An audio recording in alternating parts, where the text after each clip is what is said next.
And now I'd like to welcome to the show congressional candidate in Utah's 1st District, Joshua Cameron. Welcome to the Damage Report. Thank you so much. You have no idea what an honor this is. And the same from me. Very excited to talk to you about a number of different things, including in your personal history, books that you've written. Very excited about that. But before all of that, though, I'd like you to introduce yourself to our audience. What's your life experience like? What are you bringing to this run?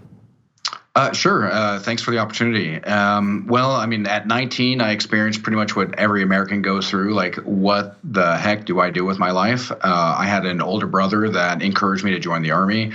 Whether that was a good idea or not, I took a lot of value out of it. But then, like, as important as that was to me, as I got out, I really started understanding behind the curtain and like the military industrial complex and like the civilians that I saw in my combat support hospital that we received, as I was acting in the capacity of a combat medic. I realized that these are civilians that thought it would be a good idea to live where we thought it'd be a good idea to enact an illegal war. And so this really started unraveling a thread of mine where, like, if I really am going to be proud about my military service, perhaps I should actually try and bring legitimate honor. And that kind of, started this journey. And, I've had a lot of blue collar experiences. I've worked in factories in Indiana. Yes, Mike Pence's Indiana. I've even here in Utah, I've driven over the road as a truck driver. I've worked in Halliburton, lost my job due to the oil bust. So I have a real understanding of the stresses that the blue collar workers really have to go through, especially volatile energy sectors. And I want to use my experiences to be able to kind of bring voice to the pain in a rational and competent manner, in hopes to show that like FDR style policing really is something that I think can help the average American, especially the ward system here in Utah. It pretty much emulates that. It's interesting. We saw a quote from you where you said you wanted to sort of harness the intersection of conservative and progressive policy values. What are some examples of that intersection? Sure. All right. And again, thanks for that. So with Halliburton, I worked 2 weeks on, 1 week off. I had about a 3.5 hour drive from where my place of employment and my actual house. So that was a bit stressful. But then also if I was expected to actually make decent amount of money, I had to work literally 100-hour weeks. I was expected to cheat on my drive, my paper logs as I was, if I was driving. And so there's a lot of just unethical behavior. And then, with me, I was what's called a logger. And so logger, we send all these giant tools, hundreds and hundreds and hundreds of pounds down into an actual bored out well, oil well. So we can figure out what's shale, what's limestone, what's hydrocarbon, what's water. So we can figure out what can be expressed.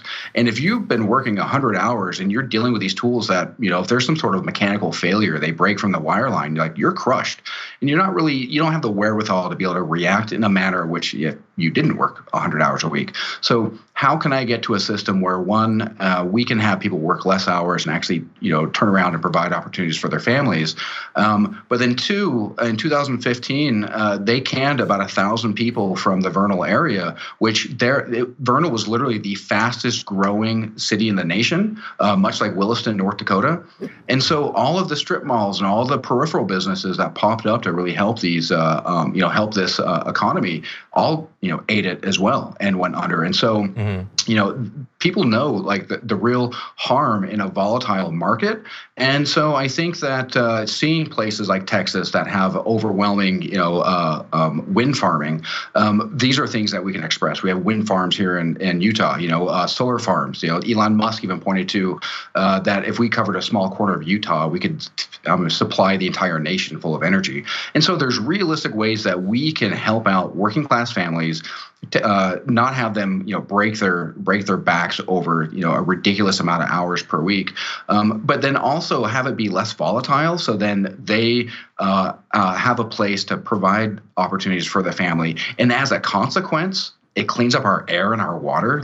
How is that? How is that an objectionable stance? And so as I unpack these with my conservative friends and colleagues here at the University of Utah, they really see the value in there. They're propagandized against, socialism because, immediately they go to Venezuela. But as I have these personal communications, they really get drawn into my ideas, even if they're immediately kind of poisoned against the idea of democratic socialism. So I have to ask you about a book that you wrote. Aiming Higher, how video gaming made me a better player at the games of life and politics. I don't think a book has ever been more squarely targeted at me as a person. And so tell me a little bit about that. Sure. So I was the spokesperson for a wonderful group called Our Voice USA, which has turned into a Hello Voter app. It's free, open source technology for anyone who's used NGP van. It's pretty much got the exact same things available. And so with my spokesmanship, like I really went out there. Graham Elwood was nice enough to interview me a few times to give me an opportunity. I interviewed with a guy named Chris Mohan and really put myself out there trying to run for political offices as well, and then being a father, and a husband, it's stressful, man. And I felt like too much butter spread across too little toast, too little butter spread across too much toast. And so in this space where I needed to kind of recharge, there's all the shenanigans and the garbage noise of somebody named McCarthy actually, enacting McCarthyism to blame video games for violent behavior. And so I felt, the spirit moved me, so to speak. And I grew up as a gamer. I really love them. I'm very politically aware, and I tried to, move my calculus based on facts. And so at the struggles and the barriers and the life lessons I learned from playing video games, the friends that I've made along the way, right? These are very valuable things to my life, and they very much feed and influence the way in which I look at the world. And I think that there's a lot of good, a lot of problem solving good. I mean, surgeons, you play video games, astronauts have to play video games, and they call them simulators, but still, there's a huge value, a positive value from playing video games. But like anything, excess can lead to waste and may not be exactly what you're looking for. And so I wanted to reach out people who felt alienated from this garbage talk, and say and kind of tip my hat and say, guys, this really is for us. And so that's why the play on words there is gaming higher and not just aiming higher. And the reason why there's a zombie there with a gentleman's chapeau and a monocle is this is a class warfare. All throughout the book, I describe that this is a billionaire undead a movement, and their wealth is much like the bite of an undead zombie, that it's perverse and it completely destroys the body, and in this case the body politic. You don't need to tell me. I'm aware of the threat of the undead. No, I wish that we had more time, Joshua, because this is all fascinating. Hopefully we can reconnect and talk a little bit further into your run. But you're coming at this from a very interesting perspective, and we want to thank you for joining us. Where can people find out more about your candidacy? So you can go to joshuaforchange.com. I also have a couple of op-eds that have been published in the Tribune, which is the largest paper in Utah. This latest one just 2 days ago. So you can kind of learn about me peripherally just by Google searching, or just go to my webpage, and that'll connect you to my social media. Awesome, Joshua Kamen, thank you so much for joining us. It's an honor, sir. I really appreciate it. Thank you.